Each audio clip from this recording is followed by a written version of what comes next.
Hello Nova Nation, it's WXVU Sports Director David Szczepanski on Lancaster Avenue outside of Villanova Stadium as the Wildcats will play their final ever CAA game on Saturday against Stony Brook at 1 p.m.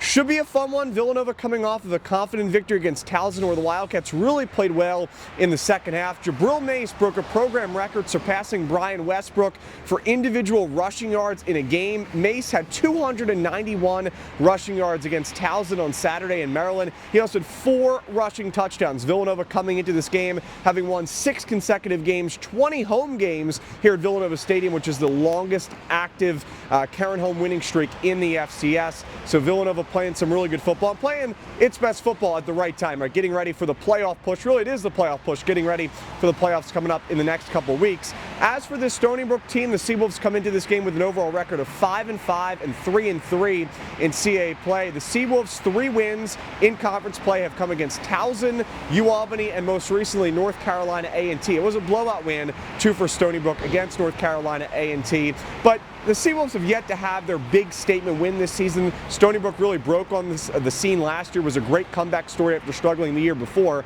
But this year I think it's fair to say that Stony Brook has underachieved the expectations that were set out in the beginning of the season for the Seawolves. This was a team that was receiving votes in the beginning of the season in the top 25 FCS poll. Of course, Villanova ranked in the top 10 in both of the major FCS top 25 polls. For Stony Brook, some specific players to watch. You really want to focus on the quarterback Quinn Boyd.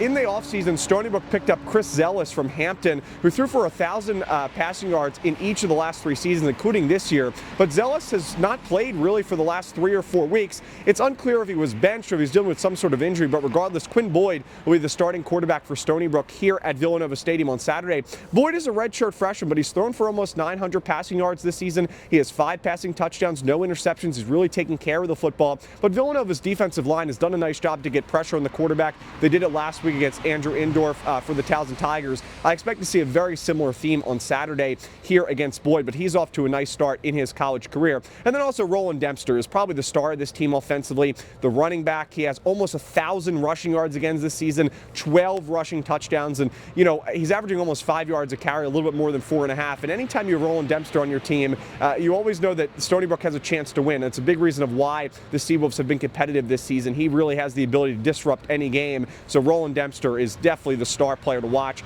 on this offense. And then in terms of wide receiver weapons for Quinn Boyd, the Seawolves do have Jace Freeman, who has 6 touchdown receptions this season, around 600 receiving yards. He had 6 receptions, 6 touchdown receptions last year, all of last year for Stony Brook. So he's already tied that number this season with 6 touchdown receptions. So Jace Freeman is definitely the top wide receiver for the Stony Brook team. Offensively, the Seawolves average more than 27 points per game, but the Seawolves defense also gives up around 25 points per game. Offensively, they're in the top half of the CAA, but defensively kind of in the middle of the pack. One area, though, that is a strength of the Stony Brook defense is third down defense. The Seawolves do a really nice job to stop teams on third down, and Villanova struggled last week heavily against Towson on third down, so that's definitely going to be something to watch. Now, Villanova is favored to win this game. The Wildcats are a much better team. They're ranked top 10 in both of the major FCS top 25 polls, as I said earlier, but Villanova has to clean up the penalties. The Wildcats had some bad penalties, offsides, false starts against Towson, and then also, too, Villanova has to get off to a better start. Now, Villanova as a team this season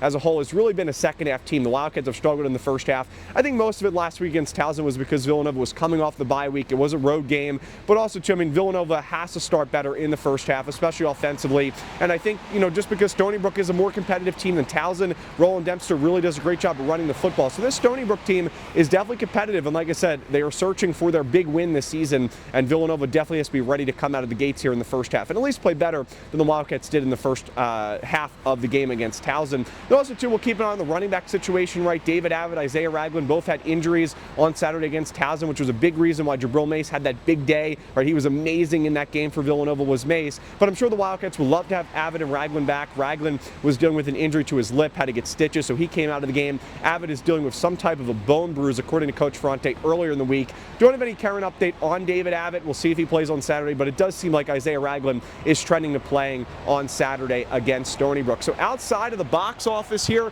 it's closed right now, but depending on when you're watching this video, up until about Friday afternoon at noon, Villanova is offering discounted tickets at $20 to celebrate 20 consecutive home wins. So here at Villanova Stadium, again, depending on when you're watching this, you might have some time still to take advantage of those discounted tickets. Thanks for tuning in to this preview video. Nova Nation. Again, Villanova versus Stony Brook.